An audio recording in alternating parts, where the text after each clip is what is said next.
Hi, I'm James Brookes, and welcome to From the Factory Floor, a conversational podcast about all things startup and tech, brought to you by the folks at tsf.tech. This is episode 9 of From the Factory Floor. It's James as per usual, and as is getting more and more usual, I'm joined by Aleksa and Eric again. Hello. Hello, everybody. How you doing, fellas? Not too bad, thank you. Being dragged into this every Thursday morning and forced to do recordings by yours truly. It's almost like I'm trying to avoid actual dev work, isn't it? It's one of those things. I think we might have to try and get a little bit of change on here at some point. So last week we spoke all about sort of technical choices within projects, sort of what considerations you need to make. And this week it's almost what you do once you've done those tech choices. So it's all about the engineering process.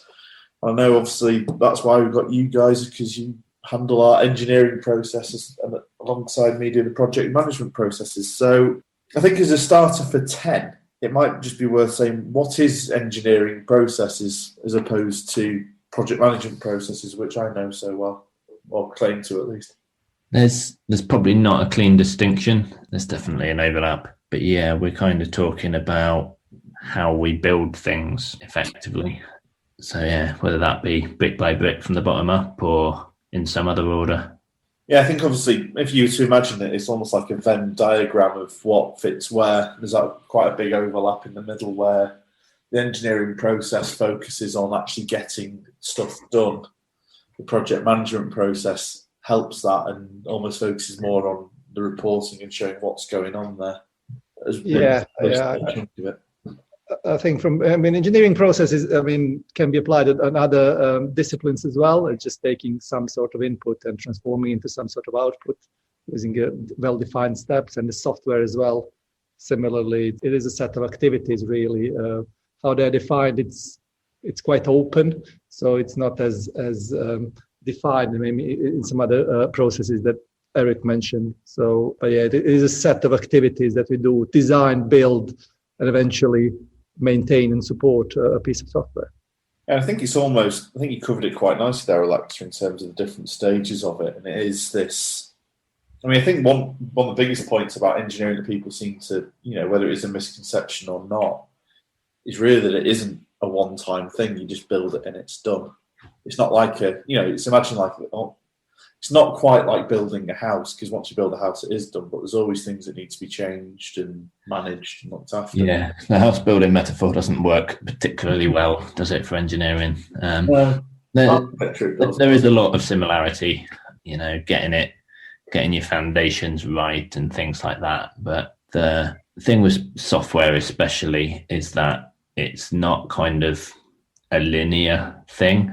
The more you add to your software, the more kind of connections there become, and the more chaotic and interconnected and hard things become to kind of reason about and change. And you can change your foundations. You can go back and do it.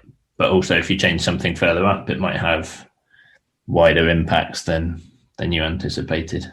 Yeah, and I'm trying to think of what a good metaphor could be in terms of the actual process, but I know something we've discussed very recently is we've been spun up a couple of projects, just how things fly, is almost taking the route of very much an iterative process and looking at almost a low fidelity working version and then building that up. Indeed. So I don't want to talk about, agile, scrum and all of that stuff, because there's plenty of things about that, but that mindset is kind of the key to understanding your engineering, or to designing an engineering process that works anyway. So yeah, a lot of the guys who the non-tech founders who turn up, they kind of think, I've got my little Excel spreadsheet, I've got 200 rows of stuff I want done, start ticking them off from the top to the bottom, and then it's done and I can move on, right? But yeah, like you said, you can't just build it and then it's done, because there are other things that we need to anticipate for. You got your updates to your operating systems, your changes in your dependencies, and the kind of bug reports. When someone comes up with a with a hack like Heartbleed or something like that, you need to deal with that and respond to it. So it isn't build it once and forget about it. Yeah, is it because the pace of technology changes is so fast, really, that it's just you always have to keep on your toes in terms of development. I've been thinking, any sort of a metaphor from it, but I couldn't really think of anything good. But the only thing I did think of, if you were to build a car and think that roads would change every year, for example, that's how fast the technology changes. So you have to take that into account all the time. I don't want to make software into a special case, because actually, the hardware world's the same. They've got to keep up with changes and all of that as well. But I think the agile kind of mindset to it of, focus on something and get somewhere is really important. So that change of mindset from here's my list of stuff, start at the top, and then it's done. That just doesn't really work well. Nobody's good at predicting kind of how long these things are going to take, or actually what's involved in the process. There's going to be things that turn up that you're not anticipating. So I'm just going to say that what I favor is this, you mentioned it earlier, the iterative, incremental kind of approach to doing things. So at the highest level, we want to bash through really quickly and get as much of our build done as possible without worrying about tiny little details and making everything perfect. We just want to see that the whole thing kind of fits together and that it works, and we kind of de-risk any large things that could have not panned out for us, and find them out as soon as possible. I think it's something that, you mentioned something there around almost you have that end goal in mind, but you have to be able to prepare and almost expect the unexpected, because like you say, things can go wrong. It's almost like going on a drive somewhere. You know roughly where you want to go, but on the way you can find motorways shut, there's been accidents, and you might have to plan around those. You just said expect the unexpected, right? It's one of them kind of bugbear things that you say, but how does that make sense? How can you expect the unexpected? Ultimately, you don't make a list of things that you expect that you didn't expect, right? You don't make a list of these things and plan for them explicitly. But what you can do, you don't build that flexibility in the mindset, which is exactly what you said, and like avoiding stuff like, I think one of the biggest bugbears I've ever had when in my project manager is estimation, which is something you mentioned, and how people almost hang on to these things saying you said it'd take this, but you can't plan for everything that's happened, but you need to have that. So you need to have that flexibility and agility effectively. Yeah, that's the important point I was kind of trying to make. When we say expect or plan for the unexpected, we're not saying think of what might happen. We're saying don't plan too far ahead. Exactly. In that sense, just do what's next and respond. And if you don't have a week by week plan for the next 2 years that you spent ages creating, you're not wasting time when it doesn't happen. Yeah, it's that big chunk of going into the agile stuff, because spoilers, will be doing that in a future episode, I think 2 weeks time. Putting a huge chunk of work into a backlog, transferring things into the tool set, whichever tools you're using, but a lot of times a lot of tickets just will become irrelevant as things change. And it is that having that almost lo-fi approach, make something that works, and as you come up to it, do the detail rather than necessarily planning everything so far in ahead. Have that end goal, but having that as a mindset as well, not only on sort of a big picture, but whatever is that you're trying to finish or do, realize that it's never going to be perfect. So this kind of works really well in terms of a first pass, something that's good enough. It gives us a clear picture how it will fit in the bigger scheme of things, but we can polish the detail in the next iteration, so we know when to stop a bit easier. So the one thing that I want to kind of definitely mention, so we've said if we do one pass quickly, kind of work out roughly how it works, how it fits together, we've de-risked it, brilliant. But doing that, there's more to it than just saying, oh, it's the order that we're going to do it in, it's nice, it de-risks it. It actually changes kind of something psychologically in how people approach things. So if you do something thinking it has to be done, you spend a lot of time worrying about making it perfect and finishing it off. And that act of completing a task just gets drawn out because you're never quite ready to say, yeah, I'm done, I want to put this down now. But if you've gone in with a different approach where you know you're going to revisit it again soon, you don't get those hang-ups, and therefore you move on quickly. So it's almost makes the whole process more efficient and much smoother to say, we're going to go round and round this loop, and then you've got a lot more work done. Like I say, it's not just there's obviously wider implication. It's the time and the cost of. I think it was the Pareto law of 20% of the effort does 80% of it, but then the inverse, that last 20% can take up 80% of the time and the cost of a project. Those little bits of pixel pushing, which are important for a project, but shouldn't be, the general product shouldn't be sacrificed and must do that. I guess that's one of the things is that people do avoid, is either doing that, getting to that stage and wanting to make everything perfect, and also trying to avoid some of the tougher aspects or push that back. I guess that presents just as big an issue at times.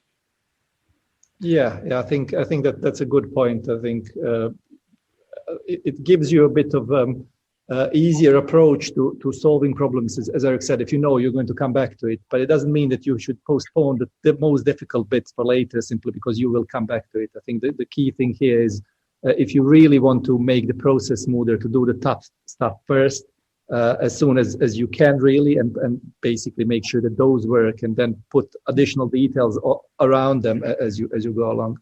And that reminds me of a slightly like similar thing. So doing the hard things first to de-risk it, but also just not being scared of hard things. So I've worked with people before, with companies where they build up a fear inside them about releasing something. So releasing, we've done it before, it was a terrible, horrific experience. We want to reduce this risk as much as possible. So we'll put lots and lots of testing up in front of this release, and we'll do all this stuff, but that just means that the release gets pushed out and it gets bigger and then even scarier. And ultimately they basically said, they almost released nothing, and that has been a thing. So rather than running in fear of the thing that hurts you, you need to practice it. Practice makes perfect, right? That's the old wives' tale or adage or whatever it is. But the same is very much true here. So if releasing is hard, release often. And then you'll find that it's not hard anymore because you've practiced it, and then you'll be good at it, and it's changed.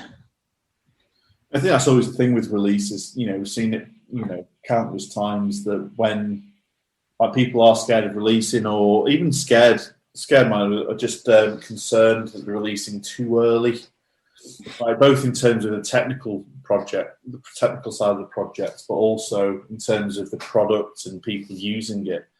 Releasing little and often means that you get feedback little and often, and going more back to the agile stuff without going into it too deeply. The more often you can get feedback and the tighter those loops are, both from a product and the technical perspective, you can see what works and quickly change it. And like you say, if you're scared of the process of doing it. And from the engineering point of view as well, that kind of small loop, small time scale, it works because, if something goes wrong, if there's a massive release, there's an awful lot of stuff to look at. If it's a small release, it can only be from a small area, right? And equally, if it's work that you've only just done, it's quite fresh in your head, so you can respond to it quickly. Whereas if it's something you did a long time ago, you've all forgotten what was involved. So it takes ages to kind of realize something's gone wrong and deal with it once it has. Sort of the big chunk of that, obviously, especially in the modern era, is the amount of automation that can actually help with those sort of things, so that deployments are slightly de-risked, because you can have your pipelines, your CI setups to make things work as seamlessly as possible, which should take some of the risk away, but people still seem to have that fear almost. Yeah, I think automation from that perspective, like continuous integration and early deployment, it needs some upfront work, some upfront investment, and maybe it's one of the reasons why some teams don't embrace it as early as they should. I think what we try to do at TSF is embrace it from the start and the get-go, so we can release something within the first week, really. Even if it doesn't have any sort of functionality in it, we at least proving the process.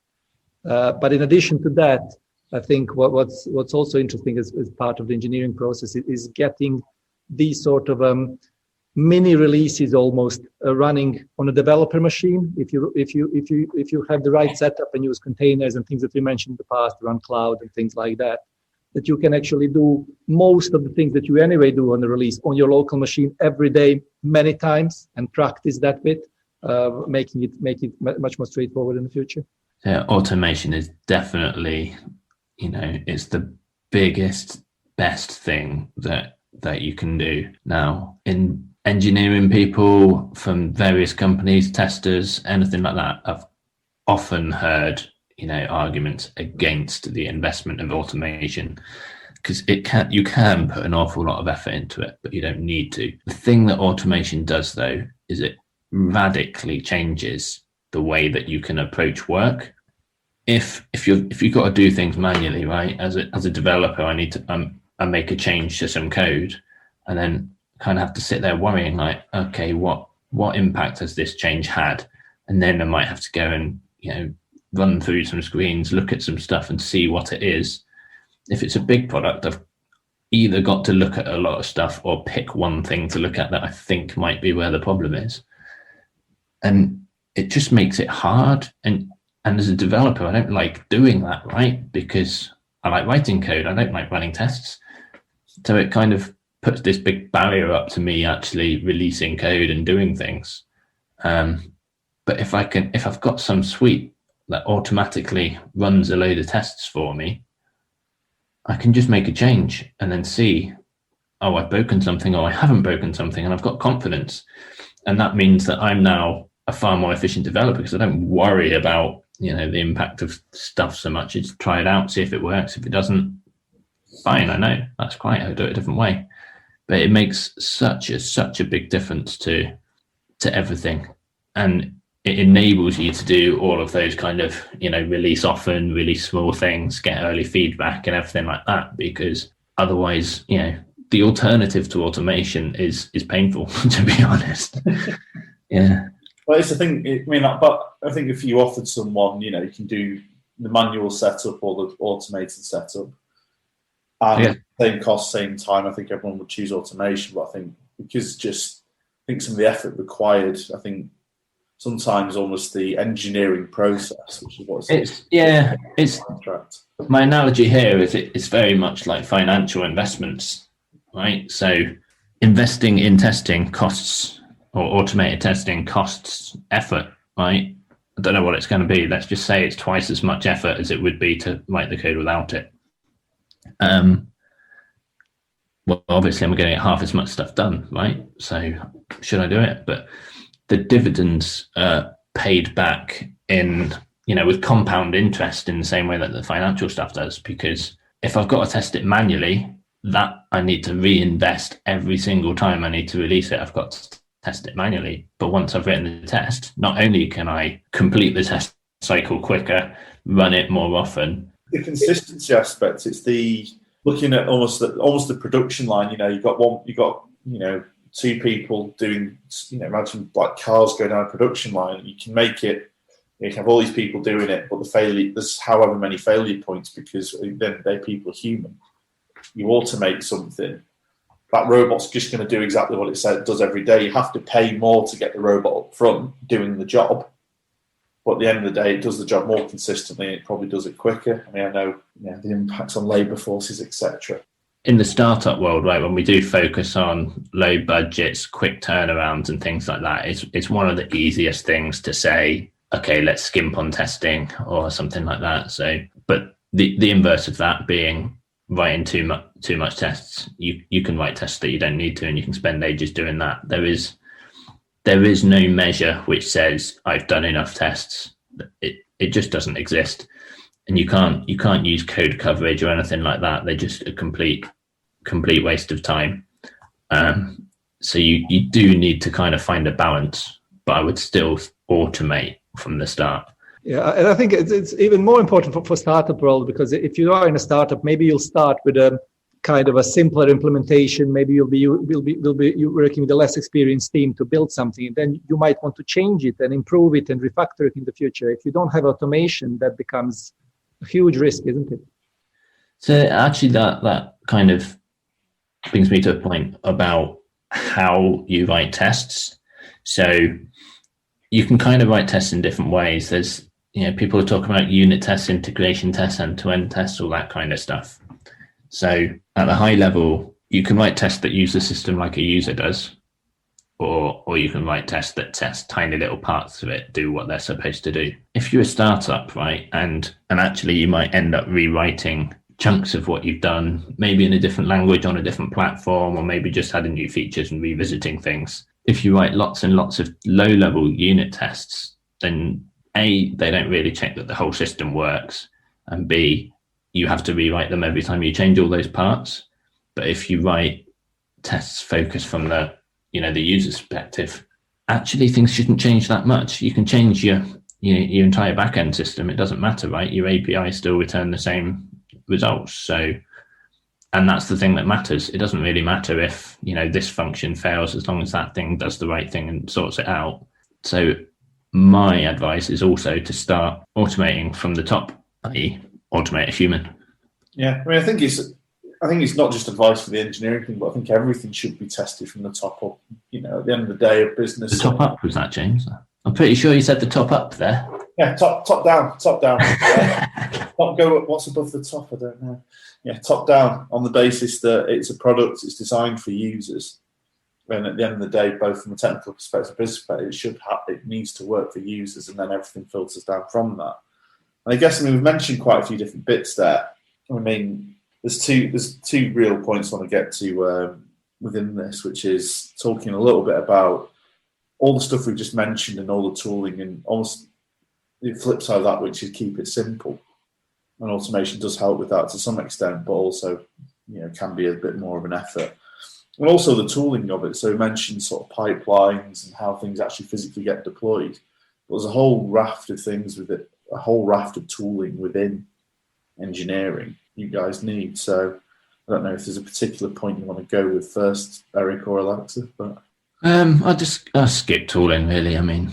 To me, more important is keeping things simple as possible. I've come from projects where, it's a larger project, it's in a larger team, and there's a project manager who, there's some contractor or whatever, maybe they've got to prove their own worth and existence, but they kind of require you to draw out all of these conditions and edge cases. And in our Jira setup, we had all sorts of different types of tickets for, this is a bug, this is an observation, this is a task, this is a story, this is a something, and they all have different workflows of who has to sign this thing off, that thing off, whatever, and massive status trees of, code that's to do, code that's ready to do, code that's in progress, code that's done, that's not tested, and blah, blah, blah, blah. And it's just an absolute waste of time. So in my Jira setup, I've got one type of thing, and I call it a thing because a thing. And I've got 3 statuses of to do, in progress, and done, and that's it. And you really don't need anything more. And I've got a hilarious joke here, so let me go. What's the difference between a bug and an improvement, Aleksa? I don't know, what is? A pointless argument. We've had this distinction in things before. You've got a bug ticket and you've got a story ticket. It's like they're both just things that need to be done. It doesn't matter why it's considered a bug or not considered a bug. It's just some argument. There's even stigma attached to it, like some developer might feel bad because it's called a bug or something. It's just not a thing. Just look at it and go, right, we want this to work in a different way to how it currently works, and let's just do it. Prioritize it and work on it. You don't need all that complexity and difference and argument. No, in previous, we've obviously have your epics, you have stories, you have subtasks, you have checklists, you have tasks. I don't know what the difference is with half of them. All the things that, we use Jira, so all the predefined statuses and the overly complex workflows at times. And I think since we moved to TSF and really tried to streamline things, I have realised, almost the epiphany moment of, you don't need half the stuff. I know some places where we've some clients we worked with previously in previous lives. I remember there was 4 Jira boards, there was 17 statuses. Which is different to the 3 different types of done that they had. It became managing the process, and whether it's project managers trying to almost like you said before, trying to say this is why I'm here because this is very complicated and needs to be managed.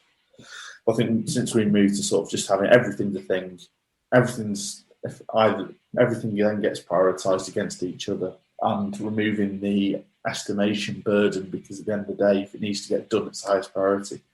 Yeah, I'm going to give a little bit of credit to some other people out there. Big projects and big teams are slightly different beasts. So, what I worked on before here was about 50 developers and across a couple of countries and different Scrum teams and stuff like that. And you do need a little bit more in your process when you're trying to deal with that stuff. But if you're a startup in a small team, even things like Scrum, I think, are over the top. So we just do Kanban type work. It's just more efficient and if there's a small group of people and you just deal with things directly, a lot of this stuff can get chopped out. Yeah, making sure your process works for the team that you have really and how you work, not to impact things too much. Yeah, and it's like I say, the bigger the project, more rigor, and obviously depending on what you're doing as well, there are going to be more teams. You might have compliance teams, you might have bigger design teams, things need to go through various checks and balances. But I think for the most part, people do try and overcomplicate the process, which is something we've noticed when we've done some sort of looked at various people's processes over the years and being flexible enough to say, I think this can be improved. I think it's a big thing. So I think we've kind of covered everything we said we were going to cover off for today. So in what's become our usual format, is there a main takeaway, Aleksa, that you want to have when it comes to the engineering process? Well, I think we covered a few things, but we did end up with something that is quite important, keeping things simple, really, and allowing for the thinking time and engineers to design and build a system that should work. So I think keeping things simple is my main takeaway. Eric, how about yourself? So although automation is a massive enabler, I think the most important thing to kind of remember is that a non-linear approach, it can pay massive dividends in terms of how you work, how you think, how effective you are. So yeah, iterations and incrementations and lots of loops, and definitely that. I think it's interesting because it's the first week where we've not all come to one big consensus, because I'm actually going to say that the automation aspect of it, is that almost slowing down to go faster. And being able to put that little bit of upfront investment into the automation then accelerates everything else. And like you said, Eric, the ROI that you get on automation is much higher than what you get on other things. So I think that about wraps it up for this week. So next week, I don't think we've got the pair of you on. I think we've only got you, Aleksa. We've got the week off. The week off podcasting duty. So next week, we're actually going to be taking up all the things we did last week on tech choices, this week on engineering process, and then actually looking at the tech team. We've been talking about automation. What does your tech team need? How do you implement the tech choices that your architecture that we talked about before? And then after that, it's back in my layer. It's all about agile processes. So again, thank you very much, chaps. I know it's been 4 weeks of having to listen to me talk and dealing with this. So very much appreciate it. No worries. Thank you very much. And bye-bye, everybody. Bye-bye. See you, folks. I think that just about wraps things up here. If you have any thoughts or questions on anything we said today, get in touch, whether that be through our Twitter @RealTSF or email at hello@startupfactory.tech, or feel free to drop in for a coffee and a chat. As ever, thanks for listening.